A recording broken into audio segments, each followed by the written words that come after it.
देश विदेशमध्ये आता ब्रेक नंतर तुमच्या आरोग्यासंदर्भातल्या दोन महत्त्वाच्या बातम्या. दोन्ही बातम्या तुमच्या आरोग्यावर परिणाम करणाऱ्या ठरू शकतात. एक बातमी आहे देशातून तर दुसरी परदेशातून. आधी पाहूया देशात वैद्यकीय क्षेत्रात असं काय घडतंय की ज्यामुळे तुमच्या आरोग्याला धोका निर्माण होऊ शकतो ते.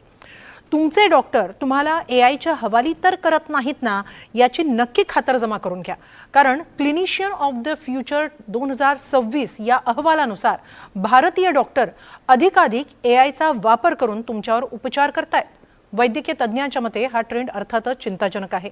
कारण जर एआयला चुकीची माहिती दिली गेली आणि त्या आधारावर तुमचा उपचार झाला तर काय घडेल पाहूया एक रिपोर्ट.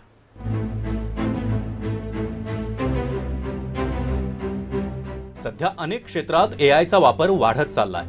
इतका की आता तुमचं आरोग्यही एआयवरच अवलंबून राहण्याची दाट शक्यता आहे. कारण भारतातील डॉक्टर्सही आता कृत्रिम बुद्धिमत्तेवर अवलंबून राहू लागले आहेत. वैद्यकीय अभ्यासापासून ते क्लिनिकल नोट्स तयार करणं, रुग्णांना माहिती देण्यापर्यंत प्रत्येक गोष्टीसाठी एआयचा वापर केला जातोय.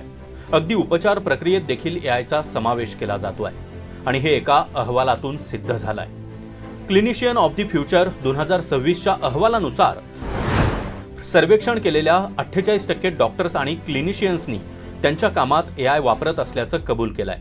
54% डॉक्टर्स अनेकदा किंवा नेहमीच सामान्य एआय म्हणजे ChatGPT सारखे टूल वापरतात. केवळ 26% डॉक्टरांनी विशेषतः वैद्यकीय कारणांसाठी एआय प्लॅटफॉर्म नियमितपणे वापरत असल्याचं कबूल केलंय.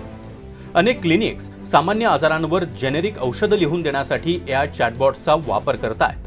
विशेष म्हणजे हे चॅटबॉट्स वैद्यकीय गरजा आणि ज्ञान लक्षात घेऊन विकसित केलेले नाहीत. असं असूनही त्यांचा मोठ्या प्रमाणावर वापर केला जातोय. आरोग्य तज्ज्ञांनी या प्रवृत्तीबद्दल चिंता व्यक्त केली आहे. हे खूप महत्त्वाचं आहे. पूर्णपणे तुम्ही त्याच्यावर जर अवलंबून राहिलात तर बऱ्याच वेळेला त्याच्यामध्ये चूक होऊ शकते. म्हणजे एआय कॅनॉट बी, मी मगाशी जे म्हटलं की मास्टर आणि slave. You should be the master, you should not be the slave of the AI. वैज्ञानिक प्रकाशक अल्सेबियरच्या एका नवीन जागतिक सर्वेक्षणातून ही एक गंभीर बाब समोर आली आहे. भविष्यात भारतीय दवाखान्यांमध्ये एआयचा मोठ्या प्रमाणावर वापर केला जाईल असं हा अहवाल सांगतो. बहुतेक दवाखाने वैद्यकीय कागदपत्र आणि अभ्यासू साहित्यातून तयार केलेल्या एआय प्लॅटफॉर्मऐवजी लार्ज लँग्वेज मॉडेल्सचा वापर करत आहेत असं सर्वेक्षणातून पुढे आलंय. अल्सेबियरनं 118 देशांमधील 2757 वैद्यकीय व्यावसायिकांचं सर्वेक्षण केलंय. जागतिक स्तरावर 49% वैद्यकीय व्यावसायिक त्यांच्या कामात एआयचा वापर करतायत. पुढील 10 वर्षात आरोग्य सेवेमध्ये एआयचा मोठ्या प्रमाणावर वापर केला जाईल असा 80% वैद्यकीय व्यावसायिकांना विश्वास आहे. डॉक्टर्स बुद्धिमत्ता तंत्रज्ञानाचा अधिकाधिक वापर करू लागलेत. मात्र हा कल रुग्णांच्या सुरक्षेसाठी धोकादायक ठरू शकतो. कारण ChatGPT LLM ही साधनं वैद्यकीय निर्णय प्रक्रियेला मार्गदर्शन करण्यासाठी तयार करण्यात आलेली नव्हती. LLM सारखी साधनं कोणत्याही प्रश्नाचं क्षणार्धात उत्तर देऊ शकत असले तरी प्रत्येक उत्तर हे अचूकच असेल याची खात्री मात्र कुणीच देऊ शकत नाही. जर एआयनं चुकीची माहिती देऊन रुग्णाला त्रास दिला तर त्यासाठी डॉक्टर कायदेशीररित्या जबाबदार असतात. एआयला अशा प्रकारे कधीही जबाबदार धरता येणार नाही. शिवाय रुग्ण आणि डॉक्टर्स यांच्यातील समोरासमोरचा संवाद हा कधीही अत्यंत महत्त्वाचा असतो.